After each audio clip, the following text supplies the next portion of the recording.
Hi, everybody, and welcome to the On Climate Symposium. We have a great program for you this evening and tomorrow, and we're really looking forward to it. My name is Colleen Stovall, and I'm the Director of Programs and Events for the AIA Miami. And before we get started, if any of you are interested in having an HSW credit, there's one available for today and 3 available for tomorrow. Let me know through the chat. I'll need your AIA or AR number, and you need to give that to me, and you need to be logged on for the duration of the program that you're expecting the credit for. So please put it in the chat if you would like to have the the HSW number, and we'll be happy to provide that for you. Right now, I would like to introduce a Vice President of the Board for AIA Miami, Amanda Rosenfield. Thank you, Colleen, and good evening, everyone. Welcome to our first event for our On Climate Symposium. As Colleen mentioned, I am Amanda Rosenfeld. I'm an architect at HKS and one of the vice presidents for AIA Miami. Tonight, I will be acting as a moderator for our Miami dialogues on current agendas of climate, equity, and advocacy. And we will be discussing what different committees in AIA Miami are doing to help Miami become more resilient. So just really briefly, resilience is a capacity of preparing for, responding to, and recovering from difficult conditions. It is the ability of a system and its component parts to anticipate, absorb, accommodate, or recover from the effects of hazard events in a timely and efficient manner. And while resilience is a pretty broad term, there are several different types that are commonly referred to as such as community, social, infrastructure, environmental, and economic resilience. Resilience also is inherently interconnected with many aspects of our world. We cannot solve social problems without community resilience, and we can't have community resilience if we don't address our climate and our environment. Keeping this in mind, we will be hearing from a few of our different committees, ranging from our urban design to sea level rise to diversity and inclusion committees. Before we jump right in, I would like to remind everyone that if you have any questions, to please put it in the chat and we will go through them after all the committees share their work. So our first committee will be our Sea Level Rise Task Force chaired by Shauna Meyer. Shauna is a part-time lecturer at the University of Miami School of Architecture, a collaborator at the school's LU Lab, and the principal of Adelaire Meyer, a collective of architects who enjoy confronting the circumstance of architecture. Shauna's work is realized at varying scales and ranges from the intimacy of the human body to assemblage of architecture into urbanism. In 2018, Shauna was named as a Grist 50 fixer for her sustainability-focused work and her authorship of the climate-focused pamphlet, Architecture 36, Buoyant Clarity. I will pass it to Shauna first. Thank you. Thank you, Amanda. I'm going to start sharing my screen. All right, everybody can see my presentation? Yes. Okay. Well, thanks for the great introduction and the definition of resilience. And I think that's super critical as we talk tonight and all day tomorrow about the agenda for our climate symposium here. So the adaptation, the advocacy, and the equity is something that we have been working really hard to try to interpret and understand. And as a group, how do we address these through the various methods of our committees? And so today I'm representing AIA Miami as one of the planners of the symposium, but also of the Sea Level Rise Task Force Committee Chair. So today our nation faces unprecedented challenges, the impacts of a changing climate on our communities and critical infrastructure that is deteriorating from neglect. We need policymakers to put politics aside and get to work. No more delay, it is time to act. The American Institute of Architects, AIA, works to advance our nation's quality of life and protect the public's health, safety, and welfare as it has done for 160 years. So while I'm here talking about sea level rise, I think it's really important that we all understand what the AIA does and how we advocate for not only our profession as designers and architects, but we advocate for different types of resiliency, whether it's environmental or social or cultural. So specifically, our mission on the Sea Level Rise Task Force is to engage, advocate, and impact. And so we want to enhance existing strategies and platforms through workshopping within the professional AIA and design community. And I'll share some examples of some of the events that we've held. Unfortunately, they are from 2019. We did have one town hall meeting, but we haven't been able to really have any workshopping opportunities. So I'm excited now as we get back out in the community and meet in person and really start to advocate and then also do impact. So some of the work that we've done, how are we actually going to follow through with the results when we do come together as a group? And so one of the things that's important to our committee is to collaborate. So in 2019, when the Miami-Dade was developing their sea level rise strategy, our committee held a workshop with them and reached out to the communities, the design community specifically, to sort of evaluate the report and the research that they were doing and to provide hands-on feedback to the work that they're developing. And so collaboration is a huge part of what we do. Oh, these are all coming in different. There we go. These are all part of the Miami-Dade County's work. And then from one of the other committee chairs you'll hear today, we also hosted a session with the Resilient Recovery Task Force and the Committee on the Environment to again kind of join forces and say, how do we address resilience through different lenses? And as an effort to let our design community, but those outside of the community know what we're doing.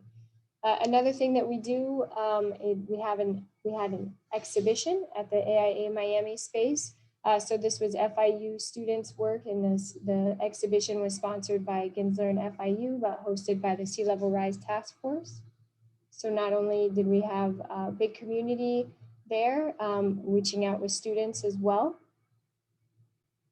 And then I think one of the things I'm most excited about with this committee is the advocacy. And this is a Miami 21 code workshop. And again, this was right before the pandemic happened. So you can see that we had planners, designers, policymakers, everybody that's involved in the building process come to the table and evaluate, specific moments within the code through the lens of sea level rise and through the lens of the environment and adaptation, so that we can hands-on try to develop how we change that. So looking ahead, our next steps are really to take that work from that workshop, that code workshop, and work with the Miami-Dade County task force and see how we can advocate as designers and as architects and have a voice and help plan as everyone I think now is starting to look at the Miami 21, how can it adapt for the future?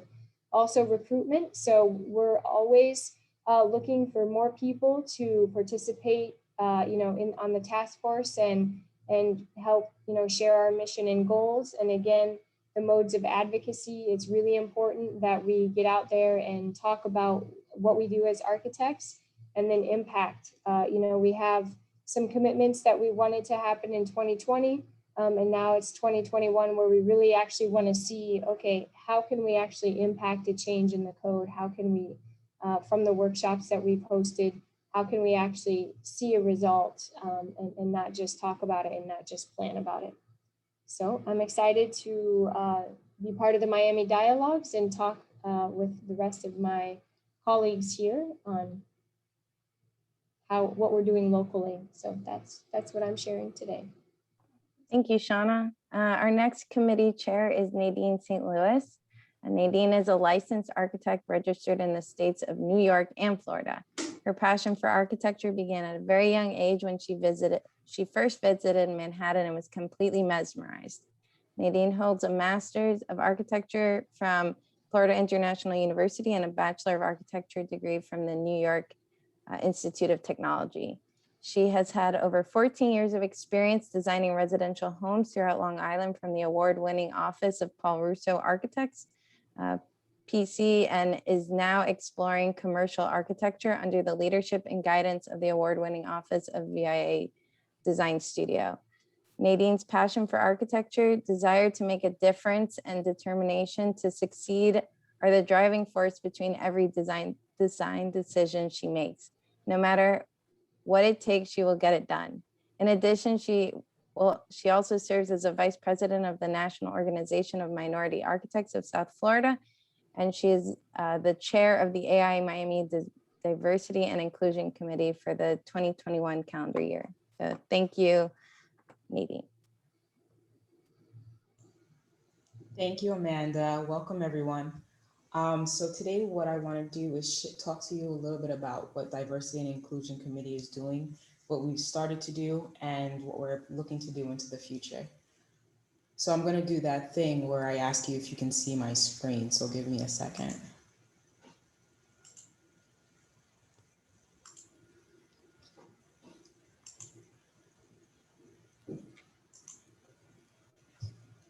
Amanda, can you let me know if you can see the presentation? Yes, we can. Awesome, thank you. So what I'm here to talk to you about is the Diversity and Inclusion Committee. And like I say all the time, this committee is not a me thing, it's a we thing. So I am fortunate enough to work alongside these amazing people, Shamim as my co-chair, Craig Akar, Vanessa Smith-Torres, Maria, Mark, and Charles. We come together every other week to discuss these issues about diversity and inclusion and how we can help impact AIA Miami and how we can make a difference and make a change. Now, the mission statement for our committee is that we want to promote a culture of equity, diversity, and inclusion within the local profession of architecture to create a better environment for all. What does that mean? Well, in diversity and inclusion, people tend to think of just minority groups, but minority in, unfortunately, just the sense of skin tone, but minority means a lot of different things. Minority in terms of gender, race, as well as anybody that with any disability or anything of that nature.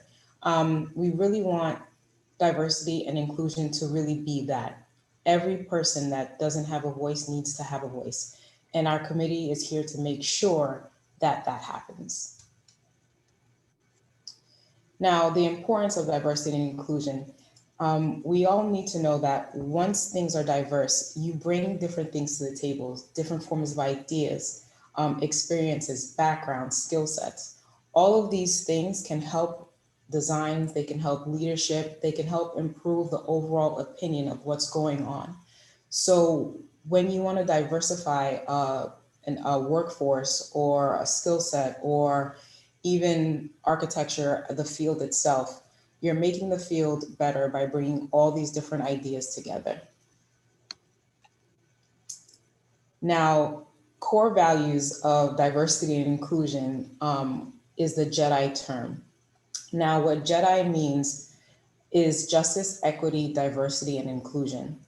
And what we mean by that is that with justice and equity, we can produce diversity and inclusion, true diversity and inclusion.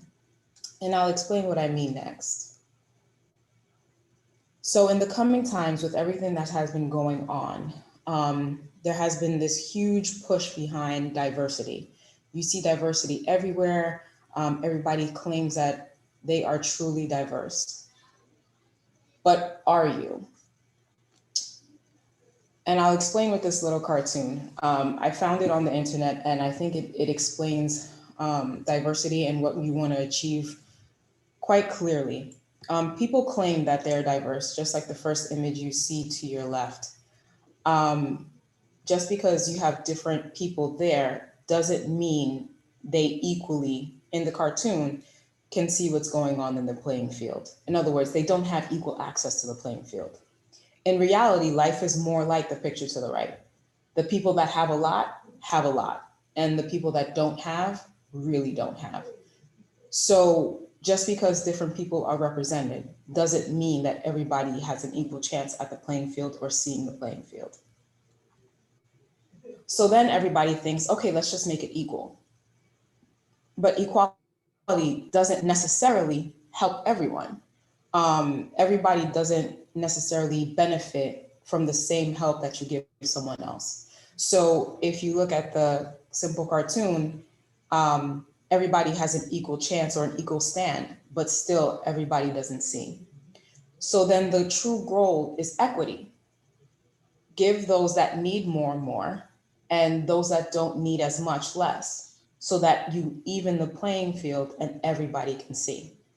Everybody can see past the barrier. But then we can also take it a step further. We can include justice. Now, when you include justice in it, you remove the barrier.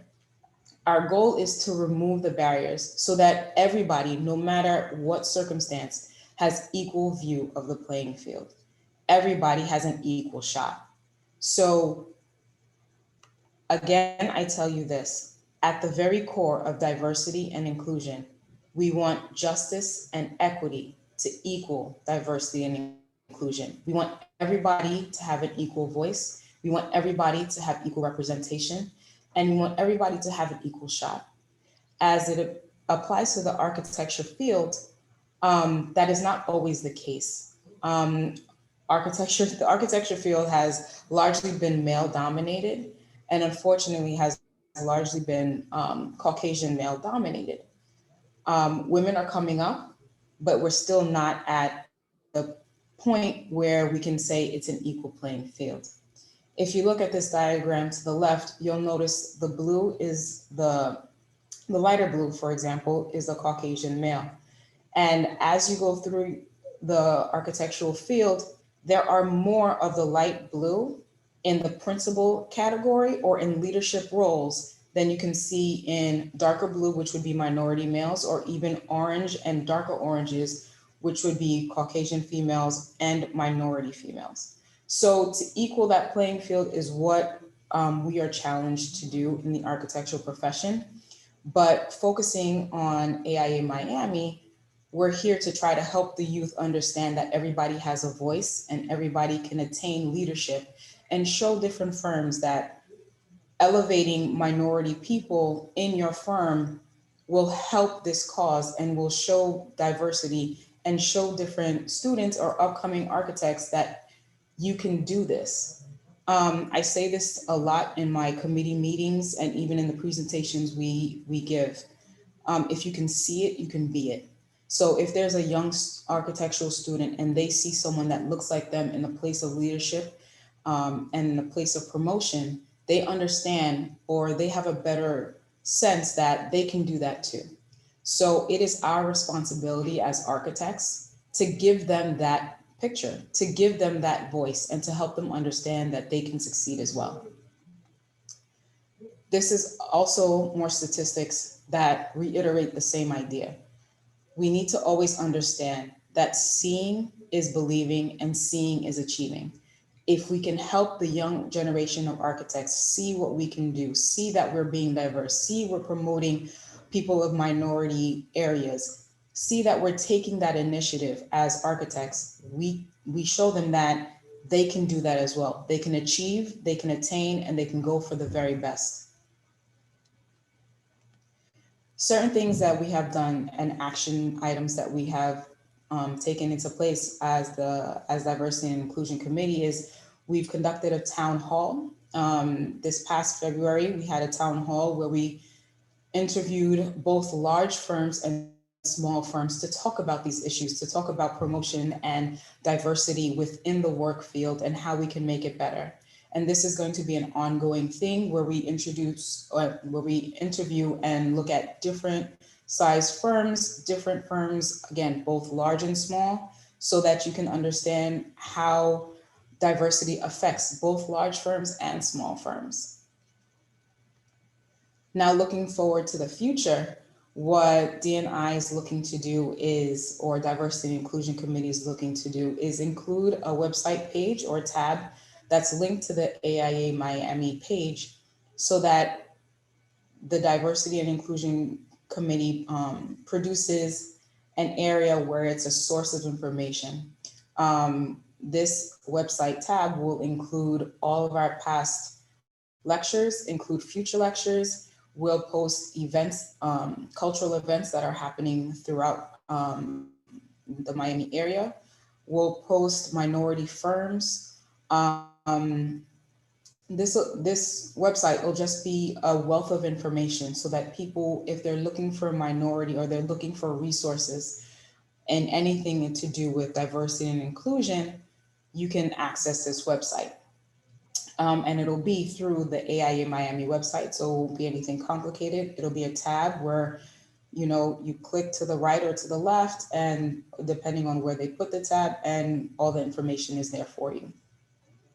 The Diversity and Inclusion Committee is also working on a 4-part series that will give AIA members CEU credits, in which we explain all 4 aspects of the JEDI acronym. So the first will be justice, then we will work on equity, then diversity, and finally inclusion. This 4-part series will begin in July and it will end in August. And each of the 4 parts will, if you stay for the entire session, will give you 1 CEU credit. So all this information we want you to learn, but you gain from it as well. So again, I leave you with this. It is our responsibility as architects to teach upcoming architects and the generations coming behind us that we can do this. You have a voice, your voice matters, and everybody can play on an equal playing field. Thank you. Thank you, Nadine. That was really enlightening. We will next hear from Sandra Suarez, who leads the Joint MCAD and AIA Urban Design Committee on roundtable discussions for master planning on Miami's housing and mobility. Sandra is a Miami native with a master's degree in architecture from Florida International University and bachelor degrees in English and Spanish literature. After graduate school, she worked in New York for 7 years at PBDW Architects on a variety of building typologies, which included mausoleum in Brooklyn at the Greenwood Cemetery, an adaptive reuse for the Andrew Mellon Foundation's art project, and an addition to the Spence School at a new building for Village Community School in Manhattan. After returning to Miami, Sandra has dedicated her work to exploring the social possibilities of design, such as promoting new ways of experience collective life. The focus of her work is on the intersection of architecture, urbanism, and the social realm. Currently, she is a project manager at Perkins & Will for Vox Miami's school student housing project in South Miami. Thank you, Sandra. You're muted. Welcome, everyone, and thank you for being here. I will share my screen now. And just give me a moment to set it in presentation. So I've been leading the AIA Urban Design Committee Housing and Mobility for the last 1.5 years. We have been working on what our mission is and establishing programming. We've done 2 workshops and a town hall. And this is our team: Cheryl Jacobs, Executive Vice President for AIA and MCAD, Mark Marine, Director of FIU by Design, myself, and Hernan Guerrero Applewhite from Geo Urban Consulting. And they've been my team for the last 1.5 years. So here I just want to talk about some recent events that happened in Miami housing. In 2018, a mandatory inclusionary zoning ordinance was sponsored by Vice Chairman Ken Russell, which was approved by the Miami City Commission.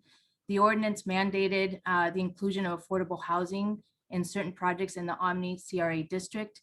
It has then been undone, but it kind of stands as a measuring point for us because it was the first time in Miami that inclusionary zoning for affordable housing was established. In March 2019, the debut of a new free online mapping tool, anyone can access this, was developed by the University of Miami Office of Civic and Community Engagement. It identified more than 500 million square feet of vacant, unused, or underutilized land across Miami-Dade County and its 34 municipalities. and that's about the land mass of Manhattan. And again, anyone can go on the website and use this tool to locate underutilized land.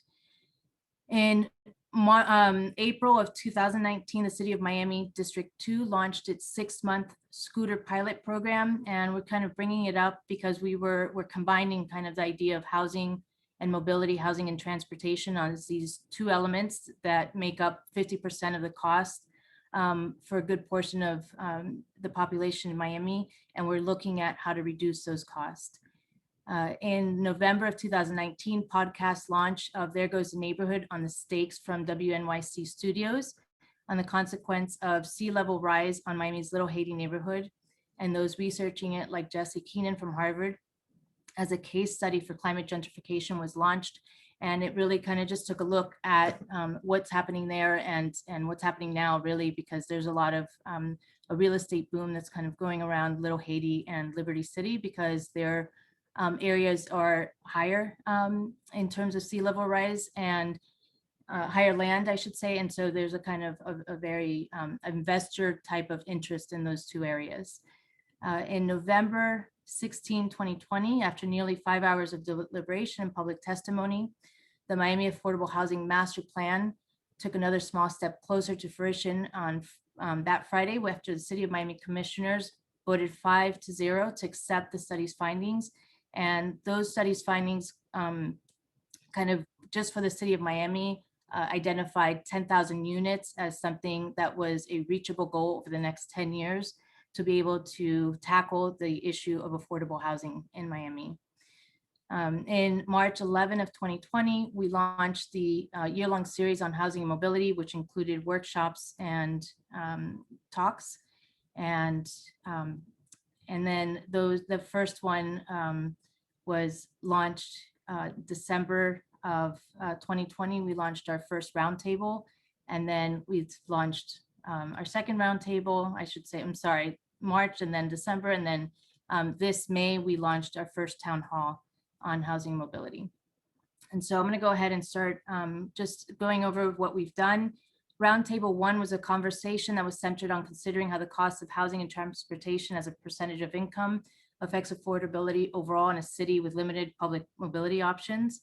The Center for Neighborhood Technology places these two costs for Miami at 50% in some neighborhoods, and the combination of housing and transportation costs provides a more comprehensive view of affordability than housing alone for cities.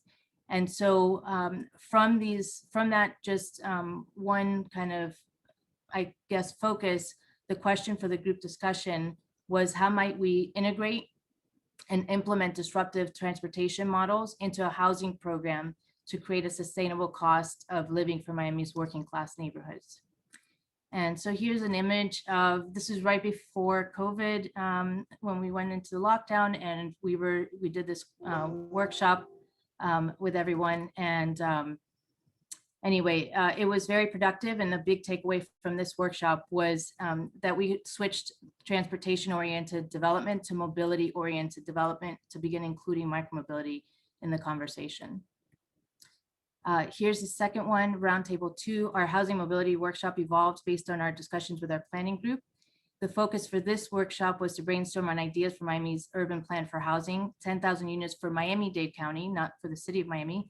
And we did this in workshop in collaboration with our partners, bringing together the work of many in our community.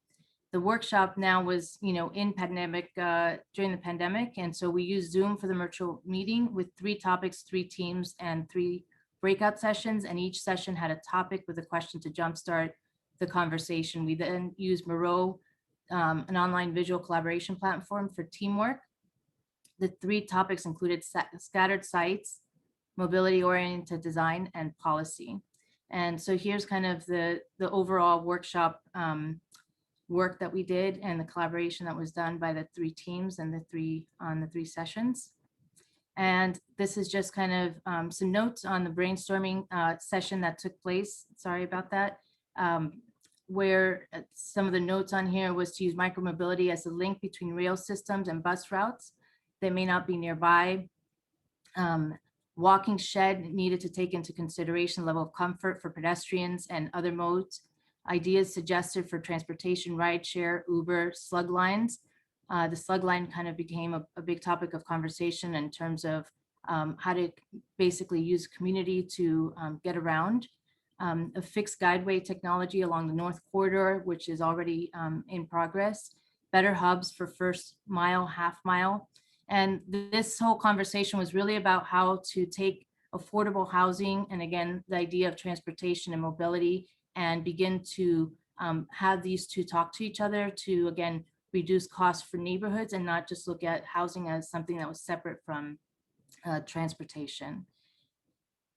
And then our town hall, which is our first town hall for this topic, was done May 6th. Avril Jane, co-founder of the Vagabond Group, was part of it. Eileen Higgins, District 5 Commissioner, Miami-Dade County, and then George Damien de la Paz, Office of the Mayor, Miami-Dade County. And some of the takeaways from that conversation was about activating county land to use for affordable housing in District 5.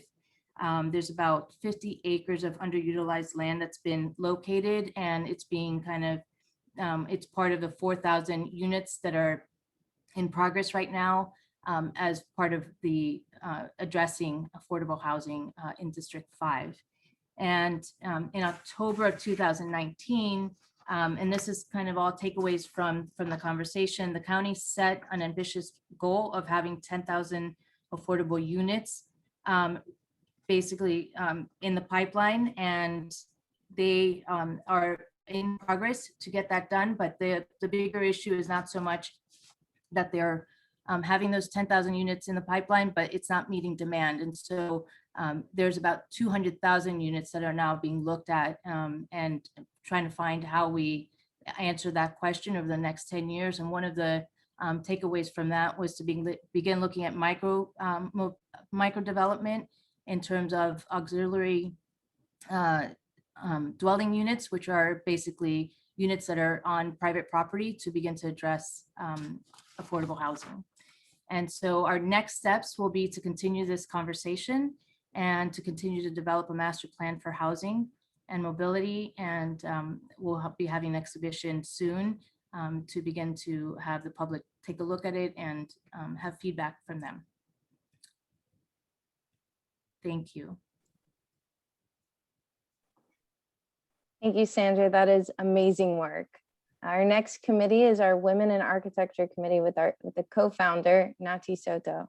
Nati practices architecture and interior design in Coral Gables, leading her firm FGSS Inc. for almost 30 years in the design of healthcare, civic, and corporate projects.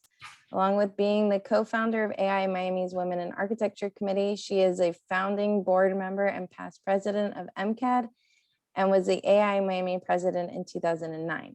Nati also serves us in the AIA in national and state components, currently as the College of Fellow Regional Representative, facilitator of the 2020 AIA Florida Strategic Council, and AIA Florida's 2019 president.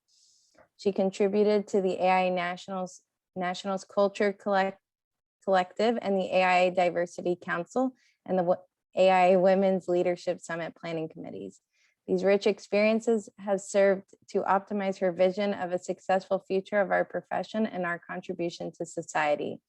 Her vision is for our profession to achieve equity, diversity, and inclusion, not only in our offices, but also to offer exemplary design at all levels of society that will allow us to reach a high level of architectural prosperity throughout our community. Thank you, Nati. Thank you, Amanda. I'm going to share my screen. Welcome, everybody.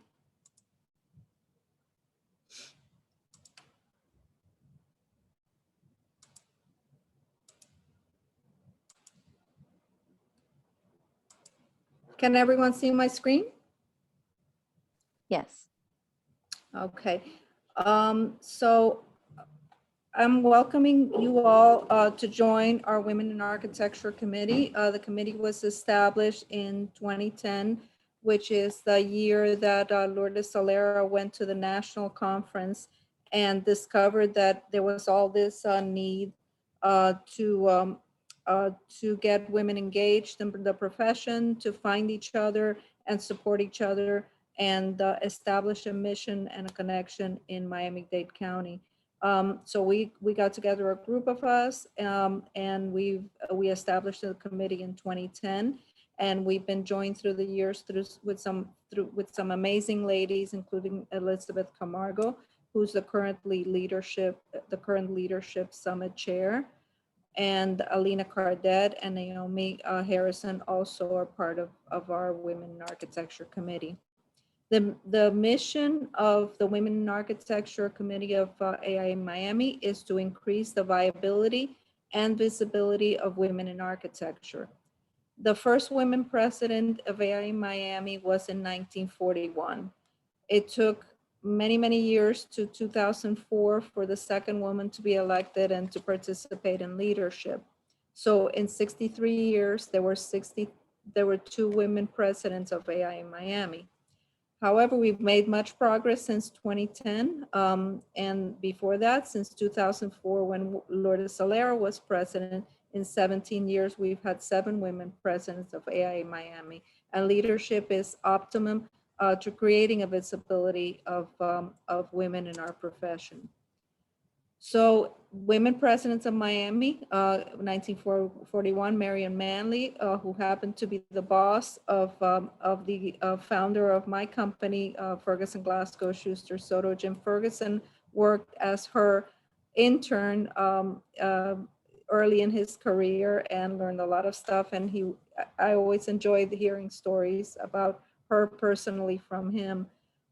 Since then, again, we're on a roll, especially in the last 3 years. So I welcome everyone on this symposium to join the AIA, make yourself known, and take a leadership role in our association. The membership in 2017 was 29% AIA members and 36% associates.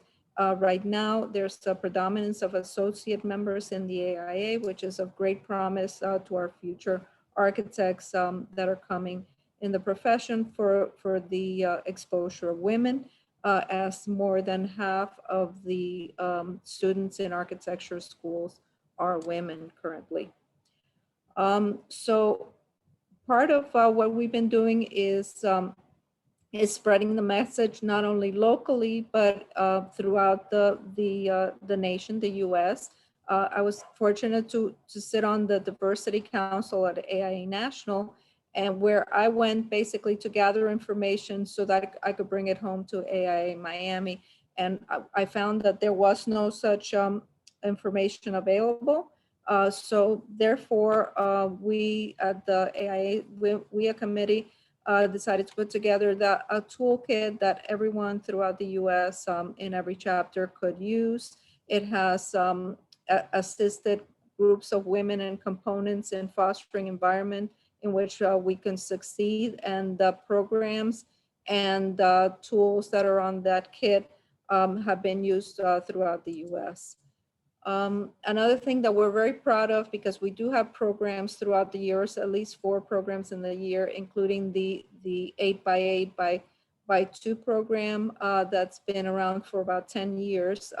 Elizabeth Camargo found the need for local women to experience a rich summit like similar to the one that's held biannually by AIA National. So we brought that to Miami through the last 2 sessions, which are scheduled in between the years that AIA in National provides the conference. We are doing a conference locally to serve our local women, and we've drawn people from throughout the nation, as far as Ohio, that we've had attend the conference, and we've had keynote speakers that have been very inspiring and engaging. The latest development of the committee is that we've put together a grant that supports the emerging professional women by assisting the grant recipients with the cost of conferences, seminars, licensing, and other programs. And the purpose is to further their careers in architecture, and at least one grant of $2,500 will be awarded annually.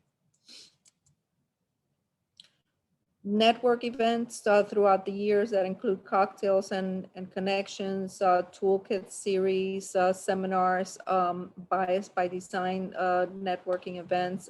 We go to various places that welcome our group, and that we're very excited to bring them into the fold. And we've been able to attract many supporters to AIA and many firms that have joined our fold and become our sponsors. So we're very proud of that work. Again, our mission is to create a viable and sustainable environment for women in the architectural profession, to basically make ourselves known, to highlight the good work that our local architects that happen to be women do. So I welcome everyone on this call and your friends as well to join these events and make a difference in our profession for women.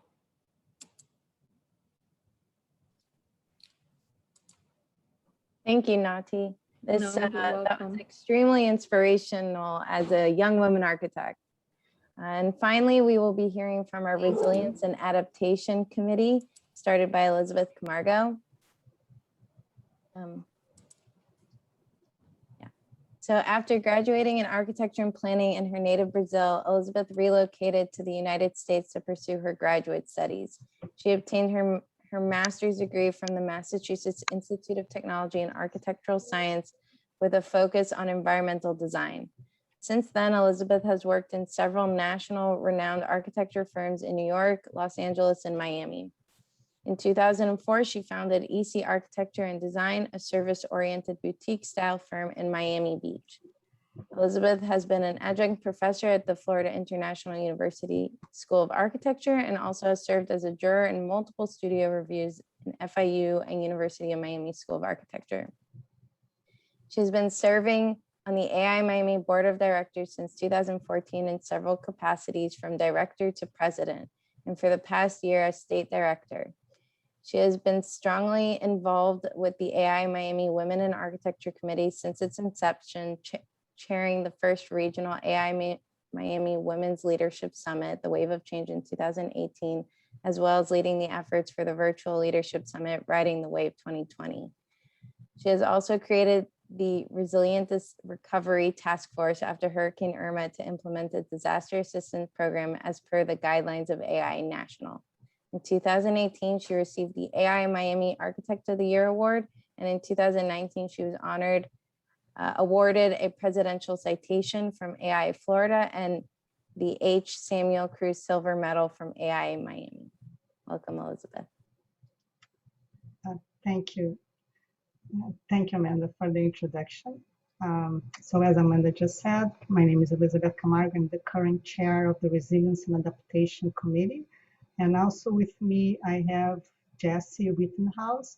If you can turn on your, just thank you, Jessie.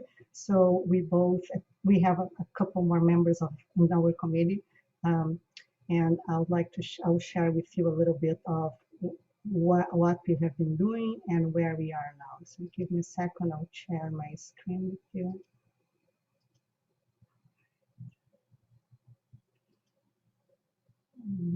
Can you see my screen? We can see your slides, but not in presentation form. Not okay, so give me a second. So if you hit the button next to the undo button. Next, I'm sorry, the what? Next to the undo button. Undo button. Where would I find this undo button? Because in my screen, I don't see my slide. I'm sorry, I apologize for that. In the top left corner.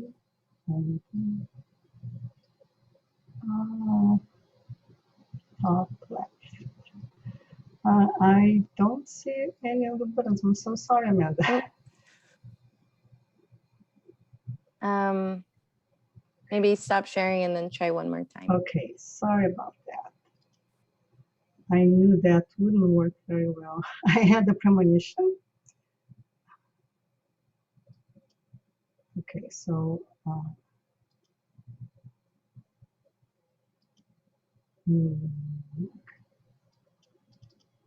there we go. Okay, can you see it now? Yeah. We can see the slides, but not in Oh my presentation goodness. form. All right.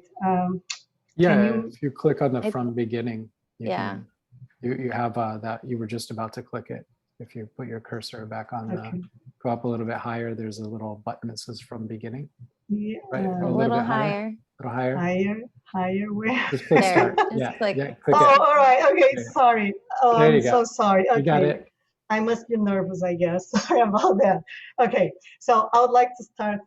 Finally, we are starting. So I'd like to start telling a little bit about the history of our committee. We started in 2017 after Hurricane Irma as what we call at that point the AIA Miami Resilient Recovery Task Force. We realized at that point that buildings need to be built better so that we wouldn't have to be rebuilding them year after hurricane hits whichever area. So at that point, we have two very distinct goals. One was to establish and maintain a disaster assistance program ready to be activated in case of an emergency. And secondly, to assist communities affected by natural disaster to rebuild in a more resilient way, to reduce further risk, future risk, and increasing adaptability. So the Disaster Assistance Program was created by the AIA National to foster a direct communication between the AIA National, the state components, and the local components to exchange information and support the different regions in need after a natural disaster. So through the Disaster Assistance Program, we have regularly offered the Safety Assessment Training Program, which follows the California Field Manual on the safety evaluation of buildings after windstorms and flood. So we have trained over 130 professionals from the architecture, engineering, and construction industries from Miami-Dade, Broward, and the Keys since we started offering the program in 2017. And last year, because of COVID, it became virtual in association with AIA Florida. And this year, we'll probably be offering another one in person in the second semester of the year. So in terms of assisting communities, we have worked with nonprofit organizations in Puerto Rico, assisting less advantaged communities in their rebuild efforts. And that was mainly after Hurricane Irma and the other two very strong hurricanes that hit the area. So by providing them with technical information and educational tools on resilient ways of building, we hope to minimize the impact of future disasters in those areas. In 2020, as our work evolved and the long-term character of our activities was evident, we became the Resilience and Adaptation Committee.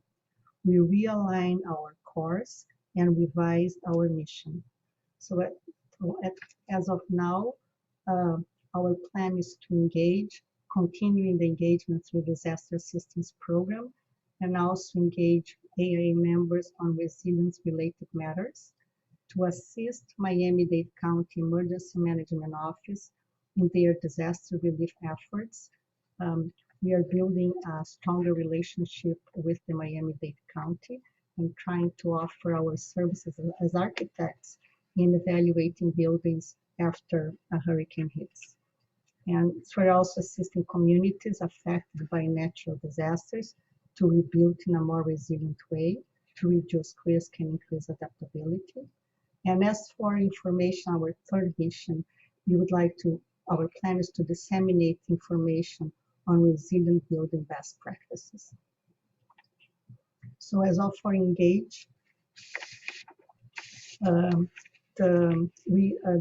AIA Miami has been uh, has been having a stronger presence within the Miami-Dade Emergency Management Office, and we have presented our work in their strategy and engagement meetings. Last February, I believe, we did a virtual tour of the Emergency Management Center, and it was very inspiring to see how little we know. It was inspiring to see how little we know and how much we can learn from what goes on in the center before, during, and after hurricane. It was a very eye-opening experience to learn all the work that's put together to keep us all safe. And Miami-Dade, in general, sets an example for the country when it comes to emergency management. I think Hurricane Andrew, the county put a lot of rules and efforts in place. And nowadays we are we're on the top tier of emergency management counties, in counties. So we are also working with the Emergency Management Office to establish a memorandum of understanding. So when there is an emergency, we as architects can act as volunteers and help in the relief efforts. And through this memorandum of understanding, we will be covered from a liability standpoint. As you may or may not know, Florida does not have a very robust Good Samaritan law, which may expose us to liability if we act as volunteers and something goes wrong. So that's why having an MOU with them would be very important to protect the zone. In terms of assisting, so through the Safety Assessment Program training and our involvement with the Miami-Dade County Emergency Management Office, we can offer new opportunities for a larger involvement of architects in post-relief efforts. We are also currently finalizing a video highlighting the importance of building a roof properly to resist to hurricane wind forces and best construction methods to be shared with nonprofit organizations assisting communities in their reconstruction efforts. So the committee is very much so continuing the work that the task force has done, and we are adding other areas that we feel are very important to be tackled at this point. So in terms of our third mission, the information, we have been asked by different Caribbean tourist organizations to provide a summary of the Florida Building Code as it relates to building best practices in hurricane-prone areas, as well as to recommend current technical information on resilient building. A lot of the resorts in the Caribbean area suffered a lot of damage during the past strong hurricanes we had, and they realized that it's time to focus on that and build in more resilient ways. So they ask for our assistance in terms of information how to implement those best practices. We have also participated in different events and promoted others, such as the Resilience and Adaptation Town Hall on lessons from the pandemic. And the goal was to disseminate information on how our practices have been affected by the pandemic, but also on the urgency of incorporating resilience and adaptation frame of mind in our conversation with clients, public officials, and in our daily work. In terms of the future, we are further developing our relationship with the Miami-Dade County Emergency Management Office. As you may know, working with a public entity takes time, and we have to go through different hoops and different levels of hierarchy. But I feel like every time we meet, we're getting closer to our goal. We are still planning on sharing the education and construction training tools with nonprofit organizations to generate more resilient buildings. So as hurricanes are getting stronger, we can see more destruction happening every time a hurricane hits, especially in the Caribbean region and the low-lying lands. There is a lot of work to be done. And we would like to emphasize our third mission now, which is the new prong of our since the beginning, which is to offer resources and guidance documents to architect on how to create buildings that are resilient and adaptable to the future, and to future hazards and consequences of climate change. And we feel that this is a very important conversation that is gaining momentum now.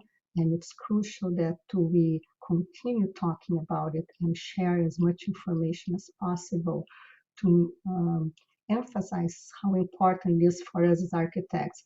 Because sometimes there is like a separation between we read something and we go to an event and we talk and we understand how important those things are. Then we go back to our offices, and then the client doesn't want whatever because it's too expensive, and it's over. So it's important to develop ways to communicate with clients and have facts that can support what we say to really push forward a resilient agenda and hopefully create a more sustainable future for all of us. Thank you.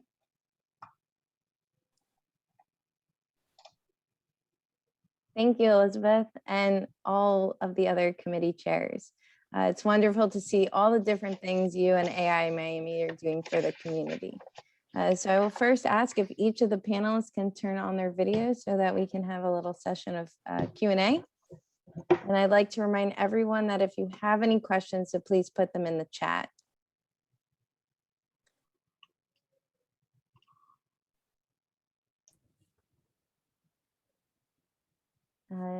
Nadine and Nati, if you can turn on your cameras as well, that'd be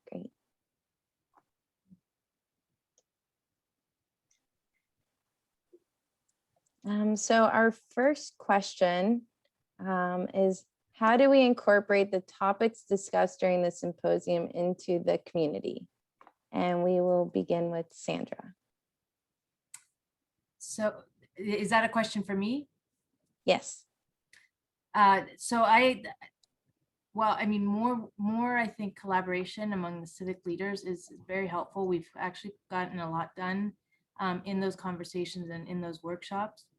So it would be good to kind of see, the different efforts that we're all doing in terms of the different committees and kind of bring it together and see how we start to kind of combine those efforts. It may not work in one shot. It may be something that's more cross-disciplinary, right? But a lot of the stuff that like Elizabeth Camargo is doing, then Shauna Meyer is doing, Nadine, I mean, those are all kind of relevant, and it would be good to see how these kind of cross over into each other. And so that would be my suggestion, is kind of to bring everyone together more. Great. Any of the other panelists want to share their thoughts?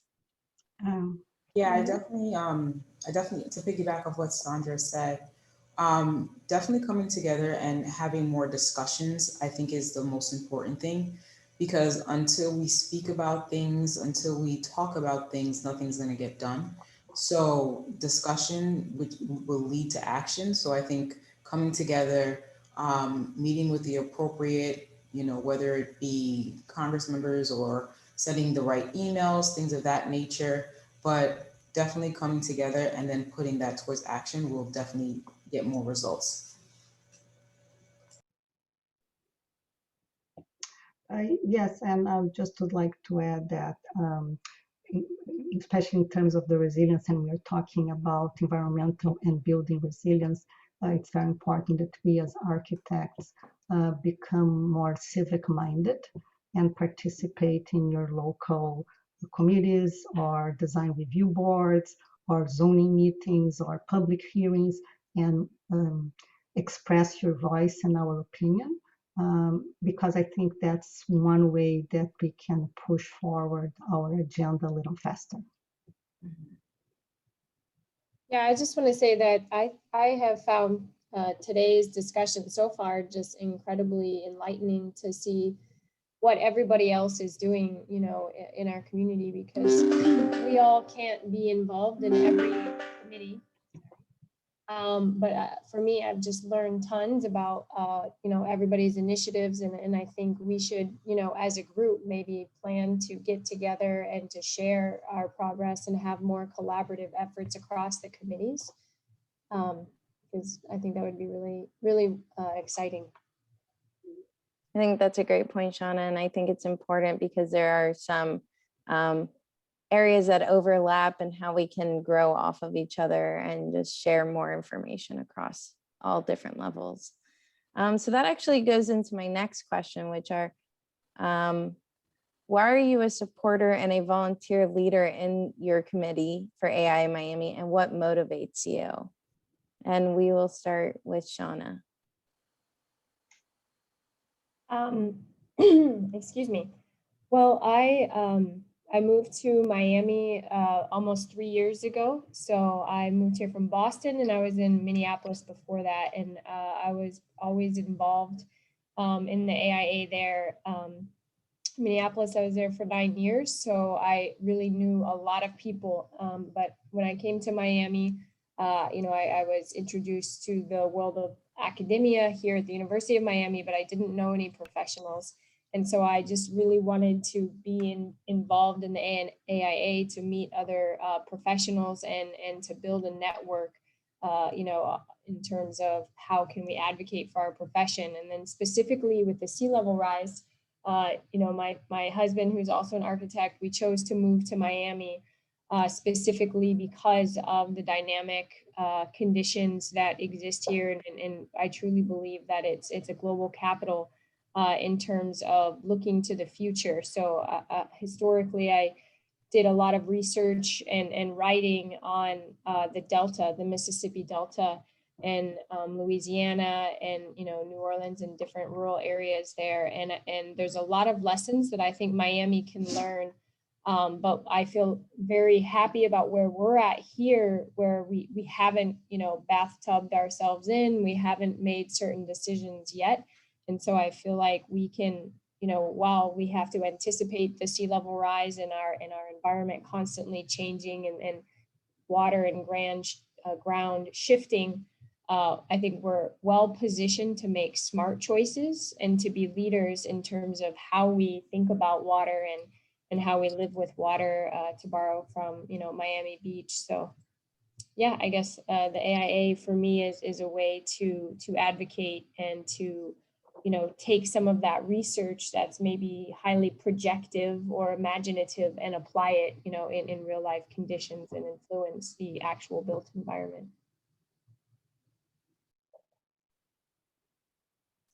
It's pretty inspiring. I'm born and raised in Miami, so I am very grateful for all the things you're doing for us. Is there anything else, any other committee chairs want to share what motivates you to be a volunteer leader? I will go next then. So as of for myself, I always thought the role of an architect to go beyond the walls of the buildings we design, or maybe the sites where those buildings are located. I think I always felt like we have an influence much bigger than that. And so participating and volunteering the AIA Miami gives me the opportunity to reach out a larger group of people than just the clients or the users of the building I have designed. And also gave me the opportunity to explore areas that have always been of my interest. Climate-related issues have always been in my heart. So that gave me the opportunity to expand on that. And also women-related issues, equity and diversity issues, I have always been an advocate for that. Coming from Brazil, I could see some disparities here, and that gives me an opportunity to try to do something to change that.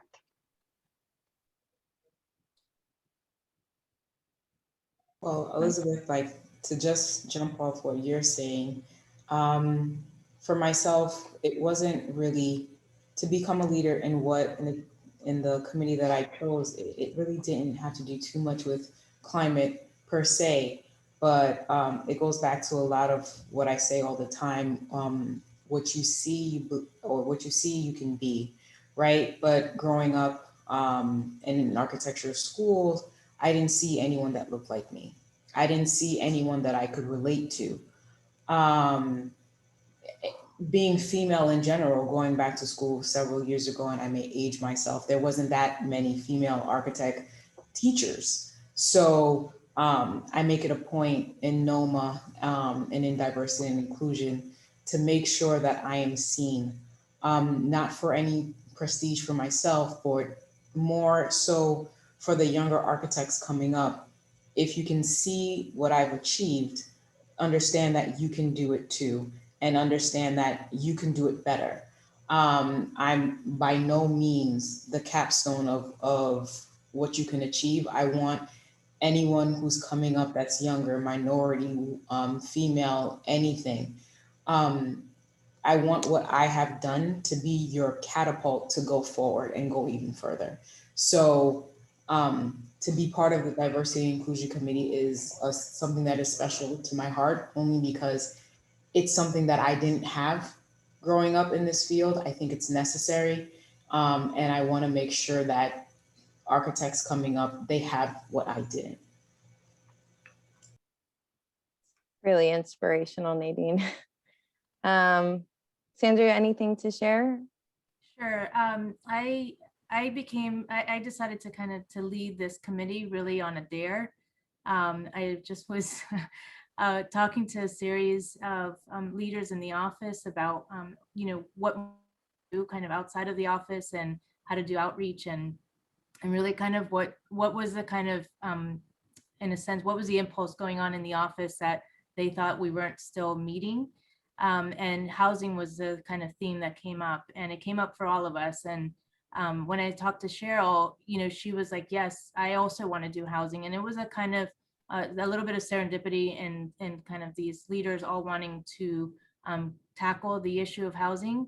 And then that after that series of conversations, my husband and I and family, we went out to California, to LA, and there was a talk there on micromobility, actually from Lyft, from one of the marketing directors for Lyft. And it was very interesting to see what that conversation was, what was happening in Santa Monica, what they were doing kind of across California with that conversation.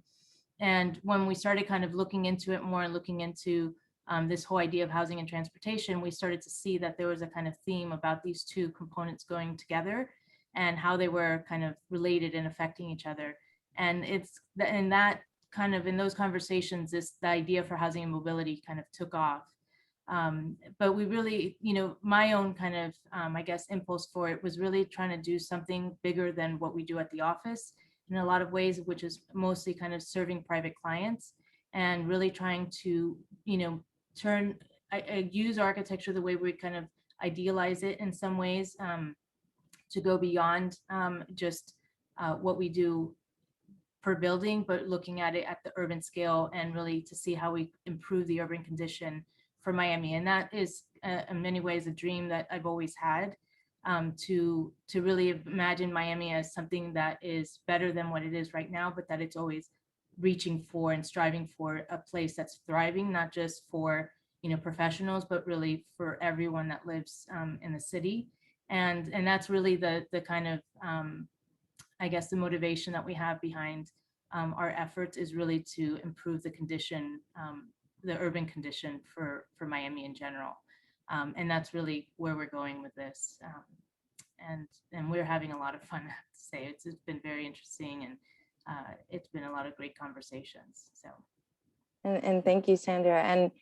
And as a chair for a few committees for AIA Miami, I know it takes a lot of time and effort on y'all's part, and all the work that you all do is so important, and we definitely saw it across all the presentations today. Sandra, this is a question for you, and I know you mentioned it again just in your previous answer. Can you please explain micromobility a little further? Sure. So micromobility is considered electric scooters, electric bikes, electric carts. And so in Miami, they've been doing, I guess, for about 1.5 years now, they've been testing these pilot programs with the scooters. Everyone's seen them all over the place, and they kind of go in and they go out. But in other parts of the country, in California and Colorado, they're having much more success. Of course, the pandemic has kind of slowed things down. But the idea behind them is that it kind of, in a sense, is addressing how to get from train stations and bus stations home, which is a quarter mile and a half mile, without having to get in a private car. And it kind of, in a way, is kind of, they're trying to, the goal, the bigger goal is to eliminate or reduce the use of private cars, but also to reduce the use of parking, right? So we have one parking spot at home, and then we have another parking spot at the office or at school or wherever you're going. So now there's 2 parking spots that are being taken. And that's a lot of asphalt. And so they're trying, I guess the bigger idea and behind kind of civic leaders, transportation leaders, is to answer that question on how to reduce parking by using micromobility and answering the quarter mile and a half mile issue from the station home. That's great. And I think that actually ties back into everything that Elizabeth and Shauna are doing, and with our carbon footprint, especially because if we can start really working towards that effort that you just mentioned, we can start limiting other climate issues and challenges and really focus on effectively changing our future. Nadine, this is for you. So how do we as individuals promote diversity and inclusion within our community and our industry? Oh, there's so much that you can do. It goes from where you choose to purchase items, the stores you choose to support, and what you also collectively choose not to support, right? So it's a twofold thing. So when you say you want to be diverse, you want to have diversity and inclusion, you make a conscious decision to say, I want to support this, or I want to support this, this thing in my community, right? But then you also have to make the conscious decision not to support things that go against it, right? So showing up at your boards or showing up at community events and voicing your opinion there and making sure that everyone's heard, that goes a long way. Diversity and inclusion just doesn't happen at the leadership level. Like you have to make your presence known. You have to get your seat at the table. So where you choose to shop, who you choose to support, where you choose to buy your groceries, buy your clothes, communities, all of that serves diversity and inclusion. And also it's very simple, but just being kind. Let someone talk, let someone get the floor. Those little things, people don't have a conscious, people don't think that matters, but all of that is diversity and inclusion. All of just letting someone talk, understanding someone else's point of view, whether that be in school or at work, all of that leads to diversity and inclusion. And also speaking up for other people. If you see something wrong happen, don't just walk by and say it's not your problem. It's everyone's problem. So having your voice heard, being kind goes so far. Letting people talk, and also speaking up when it's necessary. All these little things, whether that be in line at checkout in a grocery store or in a boardroom, every little bit counts, and every little bit goes towards diversity and inclusion. That's all really great. And I think if we can each take a step to doing that, I think we'll be in a better world soon. And I think we have time for one more question. So how would architects and those in the design and construction community benefit from joining your committee? And we will start with Elizabeth. You're on mute. That's my promo opportunity. Thank you, Amanda. So I think, first of all, you would feel very good about doing something good toward the growth of our profession and improving the quality of our lives in the future. So there is a little bit of that the more you give, I mean, you get satisfaction from giving. So I think that has been a very impactful situation for me personally. And also I think it helps you see other points of view to widen your view of the state of things. Sometimes we get too focused on our daily work, on the building you're doing or the client that's complaining, and we forget the big picture. So participate in a community such as mine or any of the others give you the opportunity to take a couple of steps back and see from a macro vision, sorry. And also I think the connections, the opportunity to network and get to know other like-minded people and different-minded people to exchange ideas and discuss, I think that's very, very rewarding. Anyone else want to add a little bit to that? Sure, I'll add. I think that if in joining kind of our committee, one of the few takeaways, one is to kind of to strategize about what's going on in the city and how to kind of think about improving the urban condition. Second is to find out and assist with talking to civic leaders and helping them form their opinions and being an influencer in what they're doing and how they're going about doing housing and mobility. And the third, I would say, is just a kind of an exchange of ideas, which we're kind of constantly doing at every meeting. And I think for anyone who's young or even midpoint in their profession, all of those are really great opportunities to insert yourself into the conversation, broader conversation here in the city, and to contribute to improving city conditions.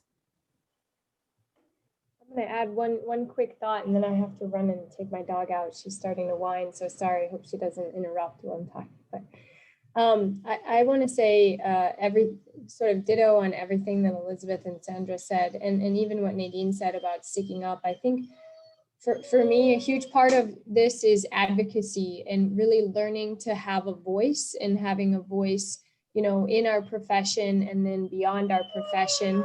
Sorry. You know, having to sort of step out of our comfort zone. I guess maybe this isn't going to convince people to join, but I feel like we have to step out of our comfort zone, talk to people other than, you know, architects, the policymakers, and we have to try to understand the full process, you know, and think about what happens when we walk away from the building. How are the users going to be there? What is the impact of the urban environment? And to me, you know, we don't always experience that while we're designing, or like Elizabeth said, the macro, you know, sort of thought. So I think for us, for sea level rise, we get to think about different timelines and different scales. We have to think transcalar, you know, from how we, you know, design a small building to an urbanism, a network, and then also, you know, across disciplines. So that's what I'd say. And sorry, I will be back shortly. Thank you very much. Thanks, Shauna. Nadine, I saw you on mute, so I want to quickly give you. Yeah. I just wanted to add, to be part of the Diversity and Inclusion Committee in any community that we have that AIA has, it's an opportunity to elevate. It's an opportunity to elevate your community, elevate individuals, and to elevate yourself. You get opportunities to meet people, to connect with people, to help people grow. With the Diversity and Inclusion Committee, it's an opportunity to make a change for the future. If you don't want to see if you don't want to see the same thing happen over and over again, it's up to you to stand up to make a change so that you know it doesn't happen again. With the Diversity and Inclusion Committee, for myself, I didn't want the next generation of architects to go through what I did and not see me. Therefore, I joined the community to make sure I was seen. So it's up to everybody to take a stand, make a choice, and if you want to see something changed, be the change, make the difference, and decide to do it. It's not going to be easy, but you can't pass the buck and think someone else is going to do it for you. What a way to end this conversation. I love it. So that's all the time we have for this session.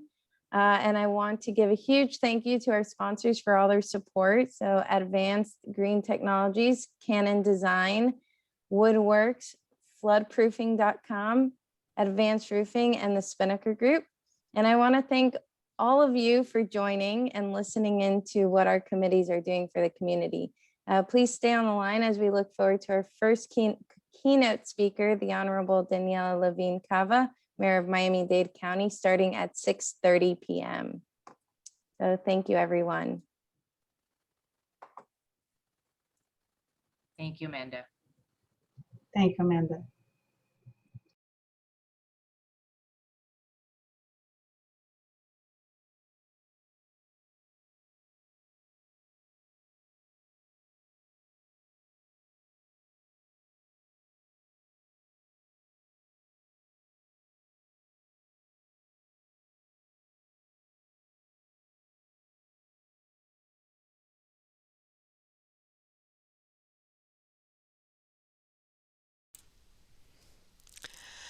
Hi, everybody. Again, this is Colleen Stovall. I just wanted to mention if you would like to have AIA HSW credit for attending the event, please leave me your AIA or AR number in the chat feature at the bottom, and we'll make sure that if you attend through the whole event, you receive credit. So please don't forget to do that. And to the committee, I see that the mayor has arrived, so welcome, and we will be starting in just a few moments.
Okay, good evening. Can everybody hear me? All right.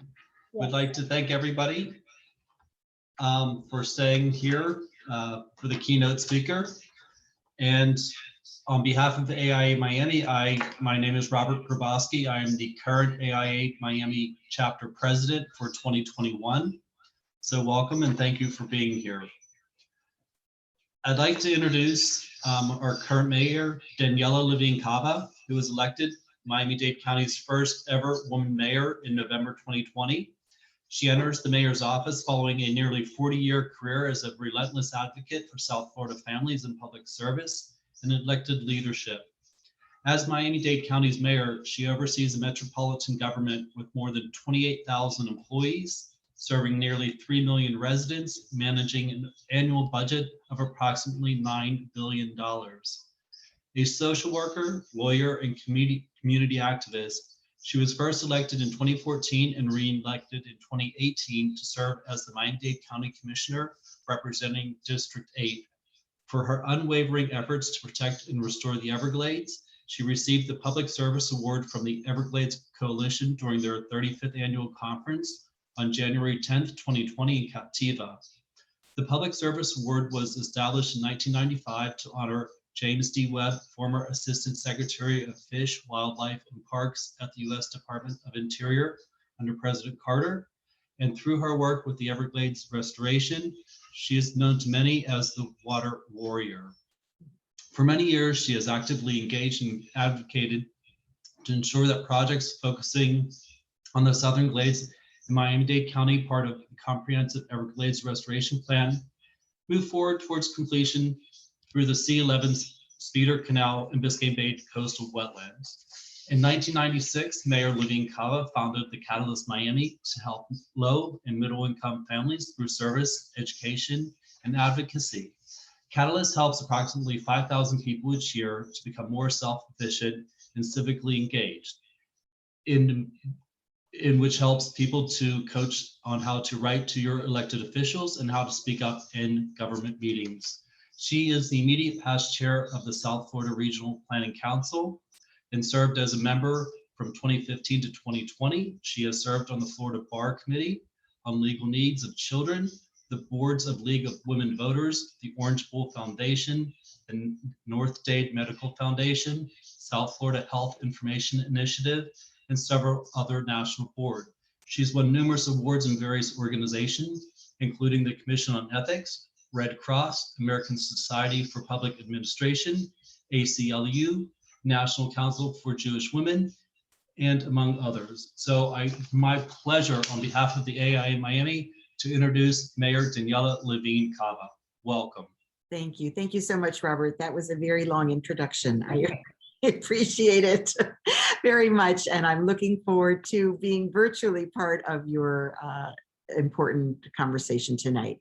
And I want to give you a special shout out for your background, which has now disappeared.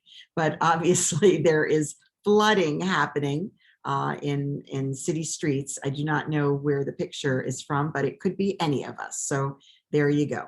So on behalf of Miami-Dade County's nearly 3 million residents, I want to thank the Miami chapter of the American Institute of Architecture for hosting this important two-day event. And the theme of this symposium could not be more urgent. We need the world to be clearly focused on climate, advocacy, equity, and adaptation. So great, great title. And the opening panel discussion that just concluded was a great overview of where we stand on climate change here in Miami-Dade County and the equity and advocacy challenges our community faces. Miami-Dade County is the poster child for both the urgency of the problems that lie ahead and for the wide range of creative solutions that we are working on together. And already we are working on those as we look at these challenges. And let me say something from the architectural body of knowledge that the golden rule of architecture is to design our built environment for the highest and best use. So let's think about that. Unfortunately, I think that maxim might be taken too literally. on occasion, and especially in the context of climate change, equity, and adaptation. Many areas are developing too quickly.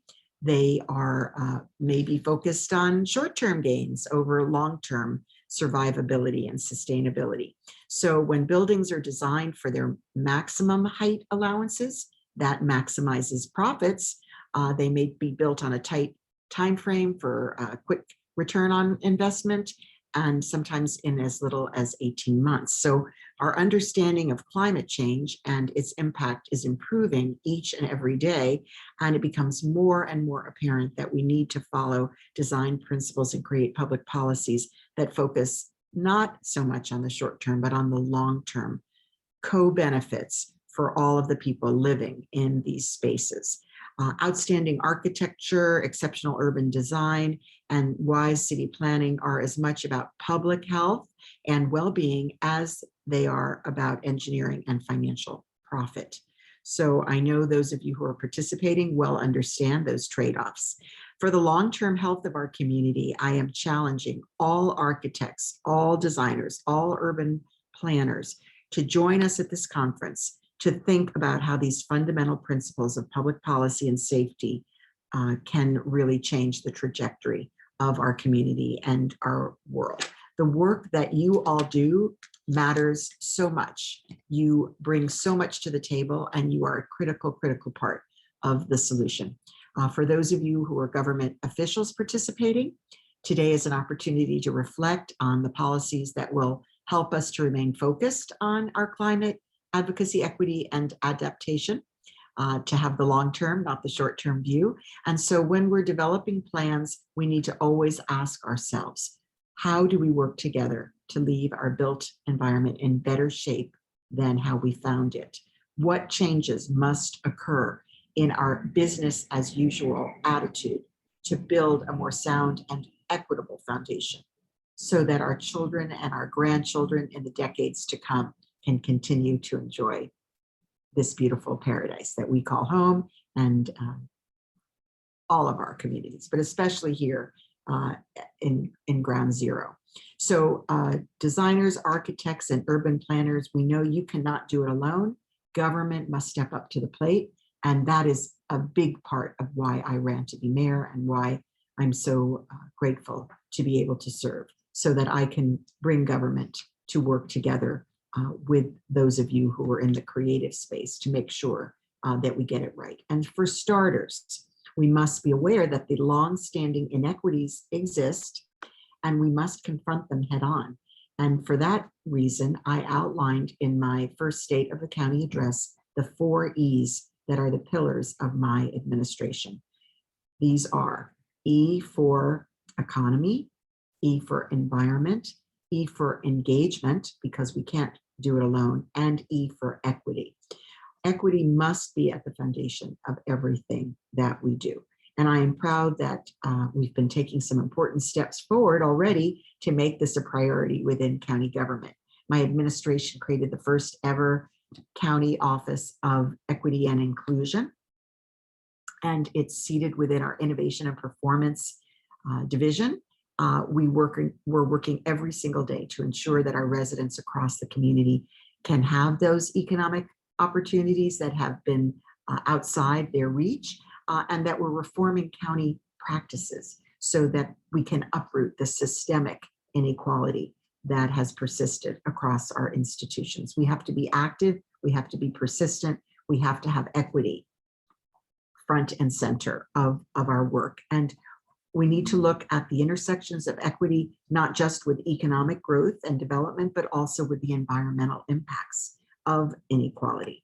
So the multiple impacts of climate change and rising seas do not stop at the edge of one piece of property and then begin again at another. In fact, our park system here in Miami-Dade County is offering us an excellent template for understanding this. Our park system is providing us with great lessons in connectivity, which all started when the county created its open space master plan. And as a young attorney at Legal Services of Greater Miami, I actually participated in the development of this open space master plan. So by expanding Miami-Dade's greenways and blueways, we're not only creating a healthier environment, but we're also tearing down some of the arbitrary dividing lines that have existed between our neighborhoods. After all, water and the environment don't respect these abstract boundaries that humans have created, and so neither should we. Instead, nature reminds us of everything that unites our communities. In a sense, our natural spaces act as our central nervous system. They're pulling all of us together to move in the same direction as we deal together with climate change. Our parks are an ideal setting for bringing our communities together in programs that improve our lives. The recent the recent and ongoing COVID pandemic has made this very clear. And the results of the Thrive 305 community-wide survey that we conducted, 27,000 complete surveys, 1% of our population, reinforced that parks have now become one of the most important priorities for our residents during the pandemic. Not before the pandemic, but now everyone got religion about the value of our parks and open spaces. And so when we're making future decisions on how to develop specific sites, we need to draw on these lessons of connectivity. A few years back, the Rockefeller Foundation acknowledged the unique connectivity of Miami-Dade's 34 municipalities when it included our county as the first regional member of its 100 resilient cities. It was a partnership of the City of Miami, the City of Miami Beach, and Miami-Dade County, the first ever. And a prime example of the successful community work that grew out of that partnership is our Little River Adaptation Action Area. Meeting virtually over the past year and a half, the county's Office of Resilience brought the residents together for collaboration on new approaches to making their neighborhood more resilient to climate change.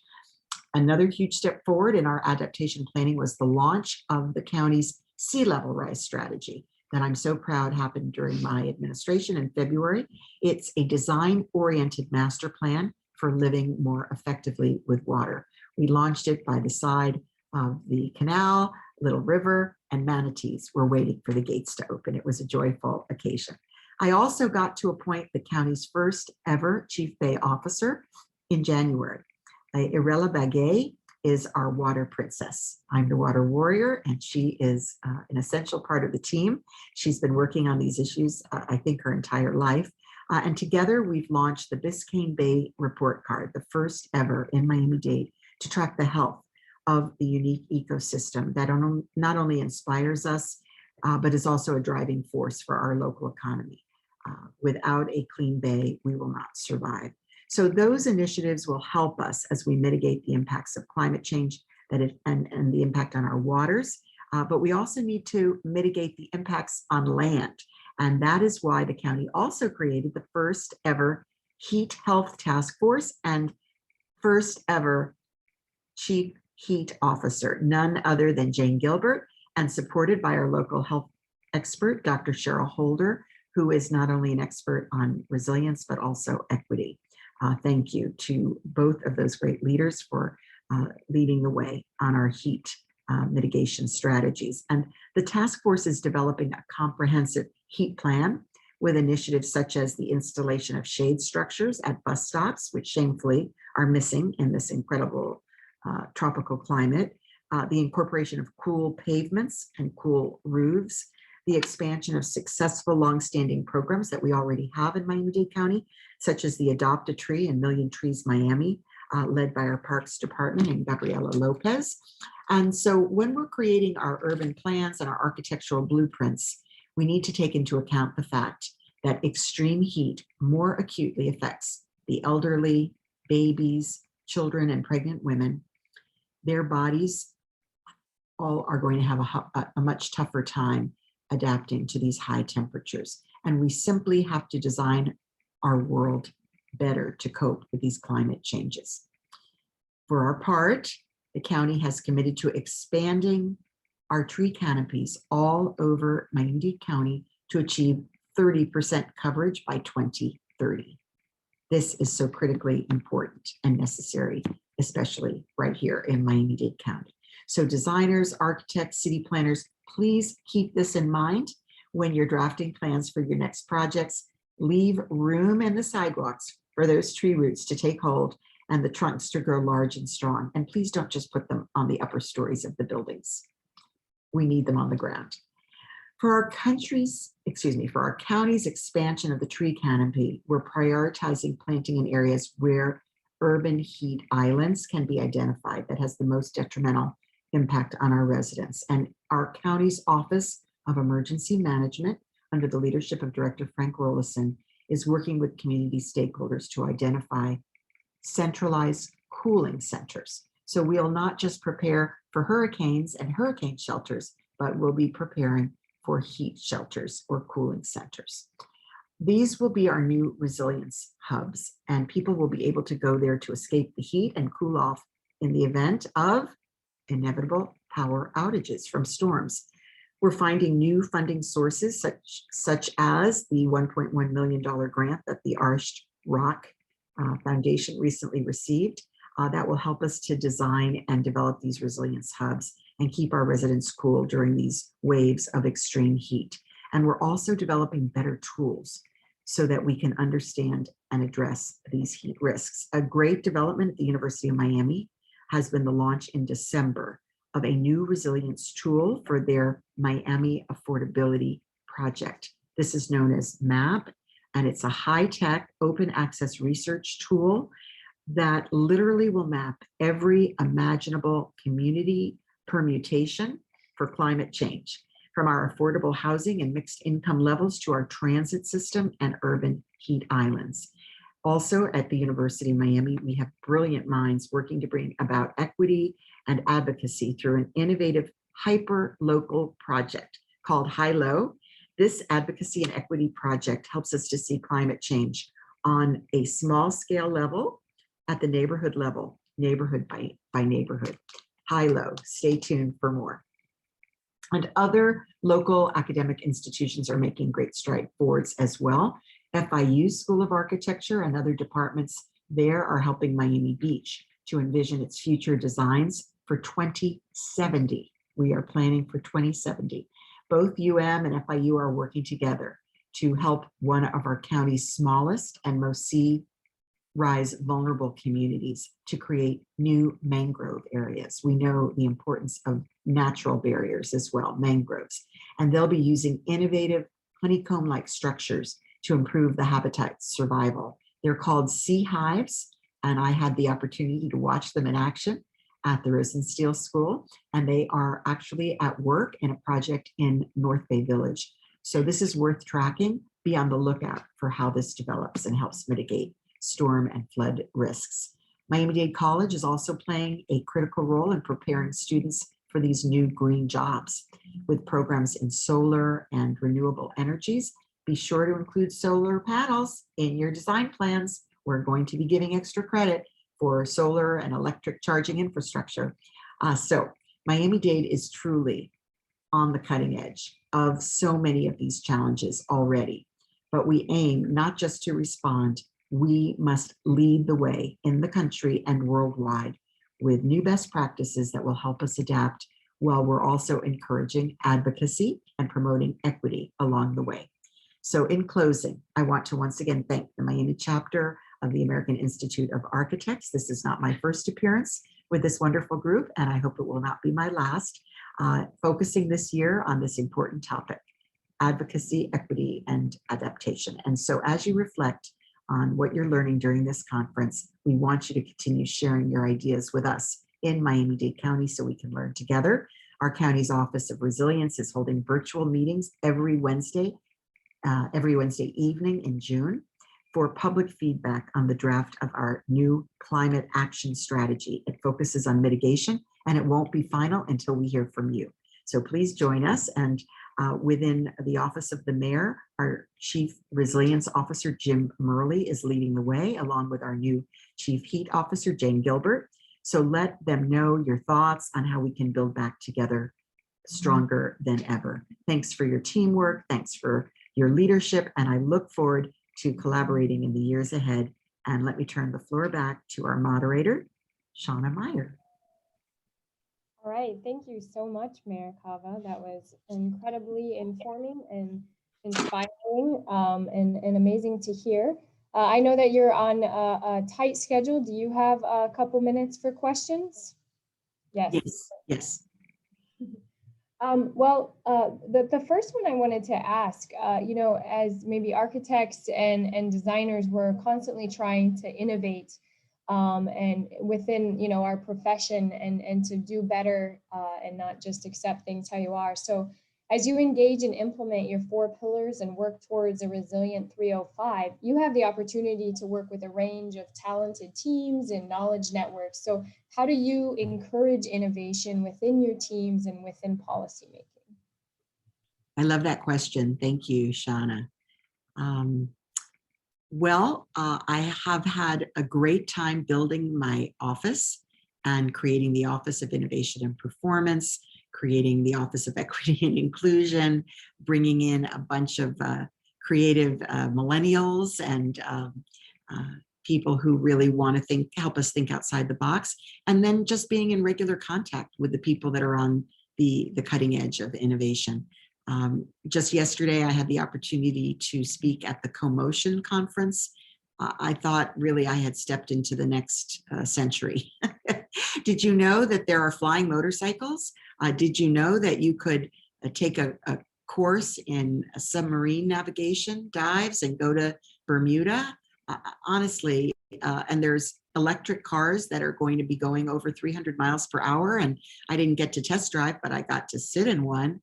So it's really an amazing time in which we live. And it's so wonderful that Miami is attracting so many creative thinkers. So I think I'm open, my team is open, the leadership team that I've assembled at the county is ready to take on these new challenges. I've integrated thinking across the departments.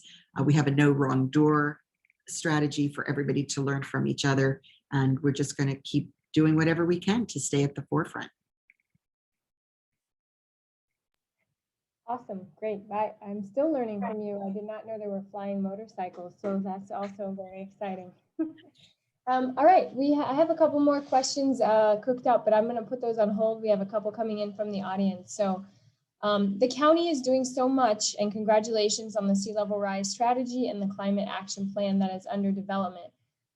Do you ever worry with Miami-Dade being at ground zero for sea level rise that the county is coming to the table too late? And are you worried that there are so many structures being built in Miami-Dade that just meet the building code and don't really consider sustainability? How do we address that? So I guess really, how do we, you know, address and inspire people to maybe go above and beyond what's in the code right now? That is also a great question. And I've had those conversations with people like Reynaldo Borges, you know, exactly. And I've developed a real profound respect and admiration for those who are thinking ahead of what's required. In other words, if you're only doing the minimum, then it must mean that you don't have a long-term horizon and you really don't care about this place. I think, for example, with all the tech exodus to Miami from other places, we're challenging these newcomers to show that they really are interested in our challenges. And they, you know what, we can turn those challenges into opportunities to innovate, create, and then export what we're learning for other places that might not be facing those challenges as quickly as we are. So yes, I really appreciate those who are not trying to do, what is it, to the highest and fastest or best use, those who are really thinking long-term.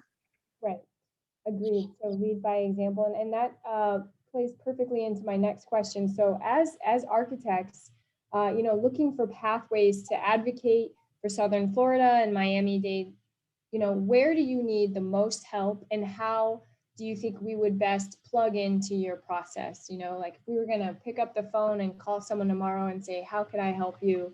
You know, where do you see you needing the most help and how we would plug in? Well, right now we're facing huge pressure on moving the urban development boundary. And it was pointed out to me by a very wise person today that, you know, this sort of land grab because of the desire for people to live in suburban spaces is totally contrary to the very conversation we're having today. So I need people who understand that contradiction to step up and educate developers and builders as to what's at stake. Truly, our future is at stake. We need to build smart. You know, we're changing. People want to have world-class transit, and we're going to work on delivering that so that they can live in more urban environments. And not everybody can have the white picket fence and the yard. We need to have more shared open spaces. So I think it's about educating those who might not be aware of those benefits and amenities, and also that long-term view. And also, I'm just thinking maybe we could, I'm sure through some of your organizations, you have certain certifications and recognition of people who do build or think or design sustainably. Maybe we could have a place where we encourage, I mean, we're already encouraging maybe the building, but maybe the design, maybe there are ways we can build it into our code and our permitting preferences for those that are building with those principles in mind, and showcasing those that are doing it.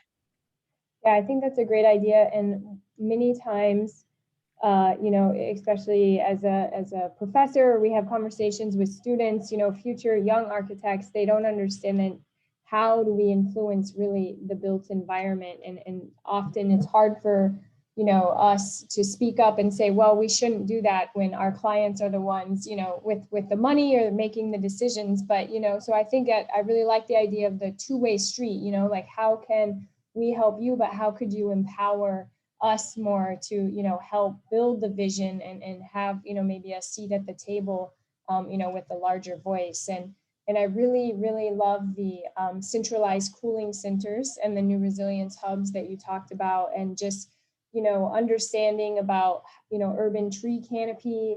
And, you know, I think it was really enlightening to hear you talk. Even in the beginning, you mentioned about the abstract boundaries, you know, that we put, you know, geopolitical boundaries. Nature doesn't acknowledge those. And it was incredibly refreshing to hear, you know, a policymaker, you know, understand that. And so it's very clear in all your initiatives and all of your language that, you know what you're talking about, and you're wanting to engage, you know, nature and the built environment and find a way for them to work together. So I think that's been incredibly inspiring, and I'm very excited to see how some of these initiatives develop, and how we can, you know, as a profession and as architects and shapers of the built environment, help bring some of these great initiatives to fruition.